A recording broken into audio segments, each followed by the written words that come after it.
Thank you so much, Mataji. Done with Pranam. Danut Mataji, thank you. So, okay, I'll read from this book. It is Our Family Business, The Great Art of Distributing Srila Prabhupada's Books by Vaisheshika Maharaj.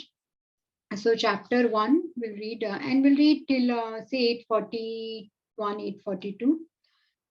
Chapter 1, The Ambassador of Goodwill. A 16-year-old junior in high school, I sat cross-legged, transfixed in meditation before a candle flame and a small golden statue of the Buddha. Locked in my room that fine spring day in suburban Lafayette, California, I had been fasting and praying to God to reveal my true path in life. I was also staunchly observing a vow of silence that day when my high school friend Richie Corsa knocked on my bedroom door. Even though he sounded annoyed, I didn't answer. I reasoned that because he and I were ultimately one, a concept I had gleaned from the books I had been reading, he would know why I wasn't responding to his loud knocking and repeated requests to let him in.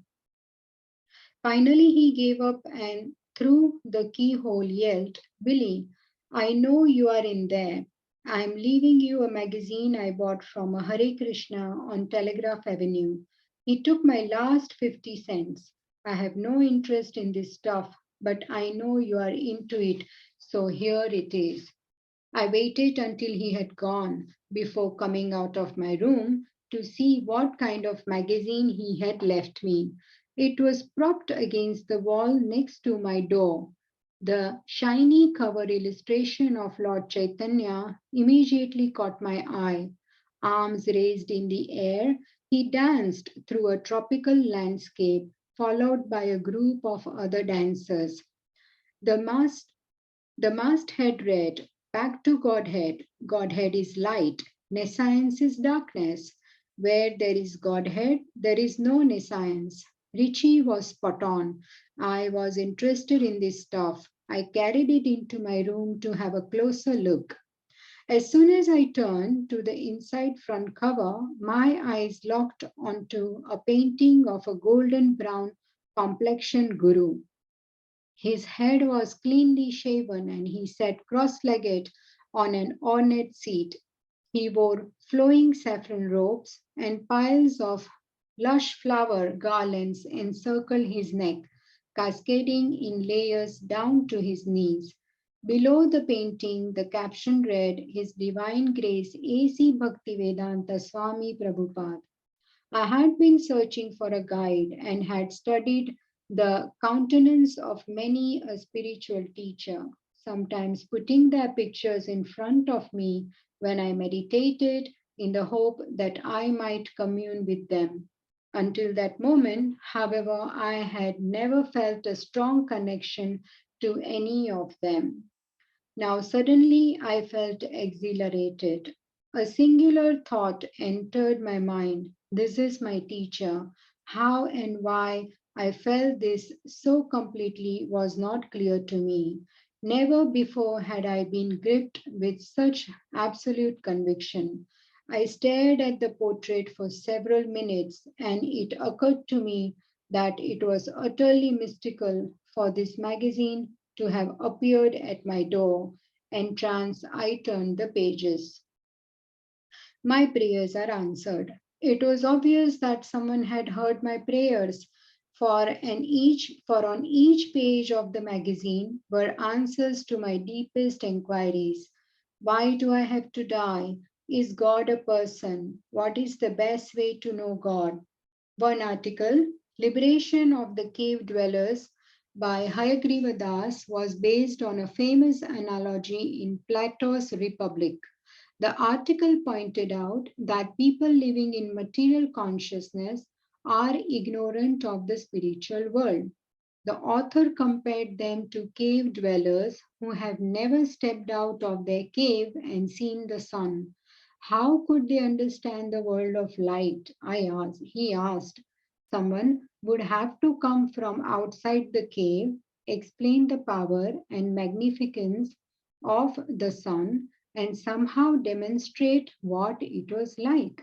To do so, the teacher might have to let in a beam of light and project it on the wall of the cave. The cave dwellers' education would have to begin slowly because they might not even believe in something so fantastical as the sun. My room is the cave, I thought, and this magazine is the light. Someone's come to rescue me and show me the way out, back to the source of the light. Scouring each page, I studied the photographs of devotees who were working for God, cooking, printing books, talking to groups of people. Their neck beads, shaved heads, and tilak fascinated me. They looked so happy and determined. They became my heroes. This was 1973, when millions of young Americans were clamoring for peace in the face of the controversial Vietnam War. The Beatles' lyrics called us to explore the inner world of our minds, and our status quo among our peers was maintained by rejecting the status quo of society at large. At school, some of my friends talked about doing something noble with their lives, like joining the Peace Corps or working to preserve the environment. Others followed their parents' advice and worked hard to get good grades so they could get into a prestigious university. Like me, still others were confused about their place in the world. In such a turbulent and uncertain environment as the United States in the early 1970s, I often questioned the value of my dry high school studies. When a buddy of mine disappeared while hiking in the mountains, never to be found again, I felt even more desperate to discover the purpose of life. Just a bit more, and then this paragraph ends. The devotees didn't look confused at all. Reading their faces, I felt they were going somewhere important and wonderful, and they seemed to know it. One article in the magazine was entitled, "We are going to the land of Krishna, the land beyond birth and death." I desperately wanted to go with them. I gave no thought at the time to the enormous effort that had gone into getting that Back to Godhead magazine to my door. It had appeared magically, and I had grabbed onto it like a lifeline, not fully considering who had made the line or who had thrown it.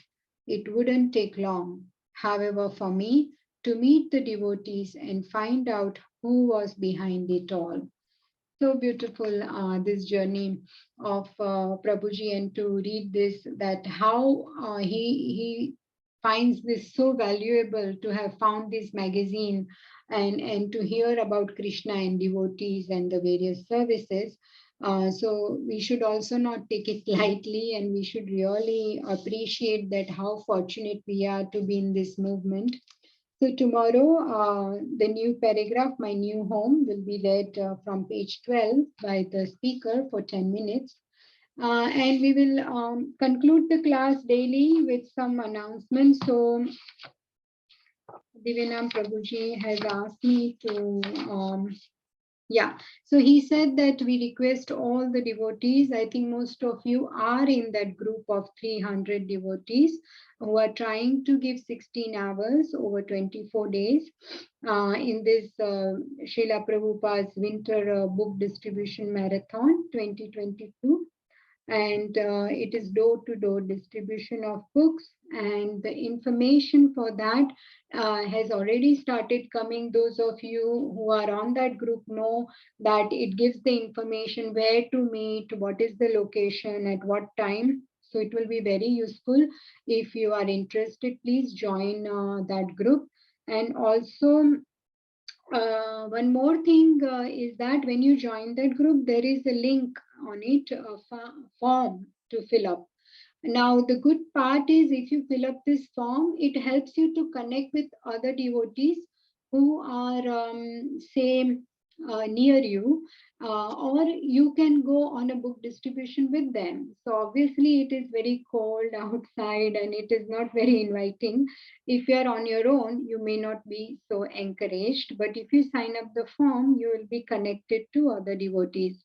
Now, the other announcement is that there is a packing service, book packing service available on Sunday at the Haveli, 10 to 12:30. So please come for that.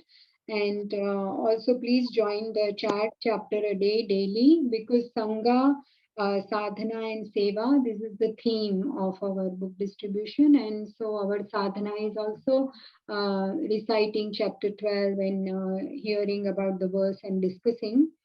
So please join the group, come for book distribution, please come for book packing if you can. And also one more announcement is that on Sunday, S.B. Keshav Swami Maharaj is from 4 o'clock going to, there's going to be a very good interactive session on Bhagavad Gita, and also next Sunday. So lots of exciting activities are happening. So let's try and preserve this spiritual culture by propagating the scriptural knowledge and distributing books. And so it's a very exciting time. Thank you so much for your attentive participation, and thank you so much for your wonderful association, dear devotees. Are there any questions? Anything you want to ask or add?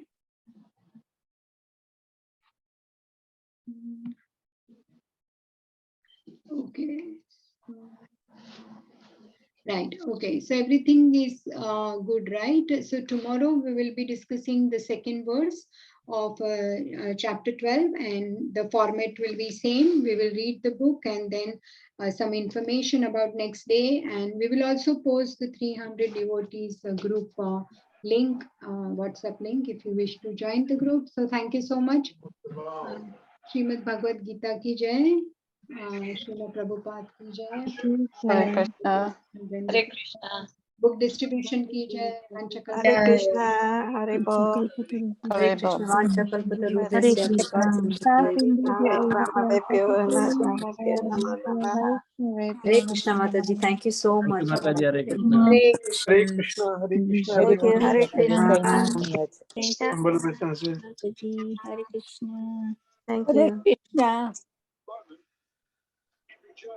Hare Krishna. Hare Krishna. Stitch